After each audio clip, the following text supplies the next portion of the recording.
and welcome to this BMS course. In this chapter we are going to learn about how to control and monitor DHW tank in BMS control application. The level of this training is basic. By the way, my name is Amir, I'm a mechanics tutor, and I hope to provide you nice information in this chapter. So let's start. Here you can see the schematic figure of the DHW tank in a mechanical room. You can see we need some sensors and actuators to control and monitor the systems at minimum. So first of all, we need the temperature sensor placed in the pipe that is coming from the building to the tank. It means there is some return hot water coming back from the building, inserted to the DHW tank to make it hot again. So we should read this temperature, make sure that the thermostat is working fine, because we need some temperature for the whole of the systems. So we need to read it, what's happening as a feedback from this part. So this is important to read. So we need analog input to read it. Most of the time we use the resistive sensors. The next one is the temperature sensor placed at the pipe that is coming out from the DHW tank and go to the building. So this is a supply to the building. So we need to read this temperature, because we need to see if the DHW tank is working properly. For example, we need to generate the 60° centigrade hot water. So we should make sure that it's happening. Okay. Also, the DHW tank is like this. We have a coil inside, and this coil is supplied from the boiler. And what's happening is cold water in this tank in face of the coil grab the heat.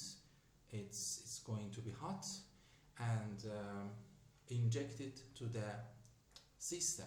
So this is important to read the temperature coming from the boiler and back to the boiler, because we should make sure that, for example, the hot water from the boiler is coming 65°, and the heat transfer is happening inside of the DHW water tank, and the output is 55 centigrade.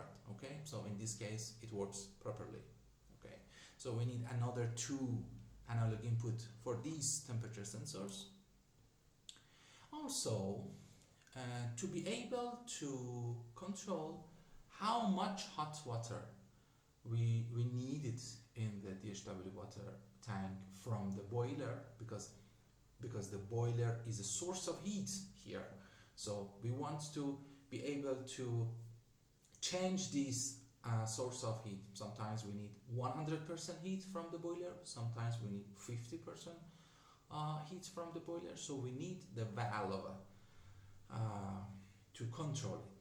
So we need analog output to control the valve here. And in some cases also we want to depend the performance of the DHW tank to the output temperature of the building to save more energy. In cold weather we provide much more hot water to the domestic system. In warm weather or medium weather as a temperature, we provide less heat. For example, output outside of the building is -20, and we provide 60-degree hot water. Outside is like 10 centigrade, we provide 55, because we eliminate the hot water output of the system, we can save more energy. Okay, so you can see some key points to control and monitor. To do so, we need the primary controller plus I/O card to provide the 5 analog input and 1 analog output at least. So this controller can be based on BACnet or can be based on KNX. In KNX, for example, from the ABB, we have the boiler DHW tank controller in KNX, as I remember. Also in Siemens, we have the RMK from Siemens to control the boiler and heating systems plus DHW tank. You can go and read it with yourself and find the adequate product. So we talk about temperature sensor, but what type of temperature sensor we use in such a application? We use the immersion temperature sensor most of the time, because this immersion temperature sensor can detect the temperature very quickly. Of course, we can use the strap type, that is the surface touch, but it's the time constant is too much, so we can use the immersion temperature sensors. Of course, you can use the strap type, it's fine with this application DHW. Please always go to the datasheet and make sure that how you should install it in the pipe to follow the rules of the manufacturers. Also about the wiring, so these type of temperature sensors can be active or passive, but most of the time, because the passive type is it's cheaper, so we use it. But if you have a long distance between the controller plus I/O and the sensor, you should use the active, and it's much more long. You should use some temperature sensors with bus connection, like Modbus. Okay, outdoor temperature sensors also, it can be like this. To the picture you can see the wiring is, we provide 24 volt DC for that, and the output can be resistive or active 4 to 20 milliamp or 0 to 10 volts. Always make sure that if, for example, you place the temperature sensor outside, it can tolerate the environment. For example, this is IP65. You should read the instruction of how to install and commission it. For valve actuator, you should select the valve based on the mechanical information. Select the valve actuator and select the valve base. In valve actuator, you should take care of the installation and wiring. Also here, this is the valve base, so it's important how you place it. For example, in this type, you only be able to install it upright or horizontal, not downward, and you should make sure about the direction of the flow. Okay, good. So after all, you select the right sensors, actuators, and so on. You are going to place it. This is a temperature sensors placed at the return of the temperature from the building.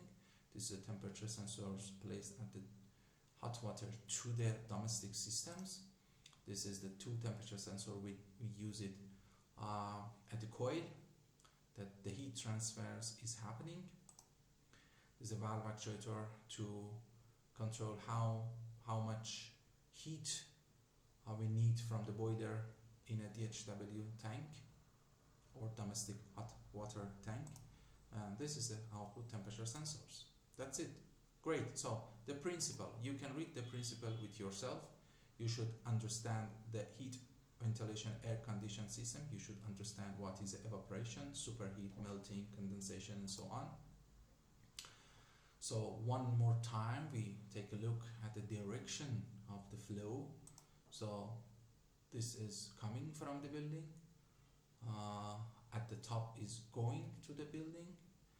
Also, we have the hot water and return water to the boiler. The boiler, the heat tanks can be different type. There is some more info, but it's important. This tank is going to provide the hot water for domestic uses, for hygienic hot water that we use in bathroom, in kitchen, and so on.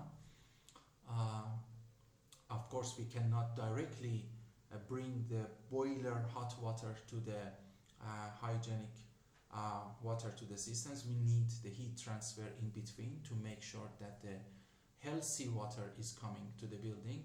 So as a control engineer, we should take care of it, read the temperature sensor, make sure that everything is working fine, and help and provide the closed loop controller to save much more energy. Okay, that's great. Thank you very much for listening to me. I hope this information is fine with you. If you have any questions, please contact me through the email. I'm more than happy to help you. Okay, great. Thank you, and see you in